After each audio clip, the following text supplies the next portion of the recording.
यवतमाळमध्ये ठाकरेंच्या शिवसेनेचे 2 गटातील नेते आमनेसामने आल्याचं बघायला मिळालं। पराभवाचं खापर खासदार संजय देशमुख यांच्यासह इतर नेत्यांवरती फोडण्यात आलं। त्याचा उपरोधिक सत्कार सोहळा उत्सव मंगल कार्यालयामध्ये आयोजित करण्यात आला होता।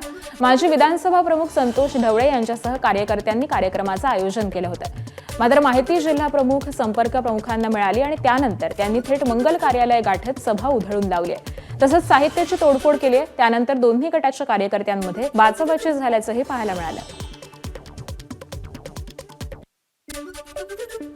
संजय देशमुख यांनी अभूतपूर्व यश मिळालं, त्यांचा कुठेतरी सत्कार झाला पाहिजे। त्यांना खूप मेहनत घेतली, परिश्रम घेतले आणि त्यांच्या मेहनतीला फळ आलं म्हणून सत्कार घेणार होतो आम्ही। परंतु सत्कार मूर्तीकडे निरोप पाठवला, आम्ही काय तज्ञ मंडळी पाठवले, फोन केले, पण ते आले नाही। पण त्यांनी काय केलं, आम्ही सत्कार मूर्तीचे फोटो लावले, त्यांनी फोडून टाकले। त्या अपमान त्यांनी केला का आपण सन्मान केला?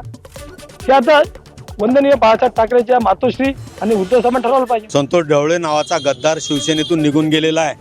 शिवसेनेचे मुखपत्र अधिकृत सामनामधून त्याची उद्धव साहेब ठाकरे यांनी हकालपट्टी केलेली आहे।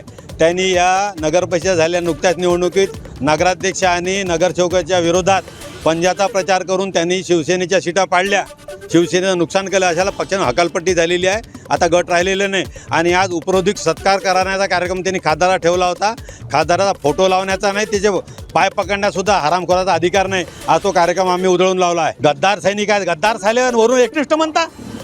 15 वर्ष मतदारावरचे पाय चटले, आता काँग्रेसच्या आमदाराचे पाय चाटून राहिला आणि तो गद्दार स्वतःला एकनिष्ठ शिवसैनिक म्हणवतो। एबीपी माझा, उघडा डोळे बघा नीट।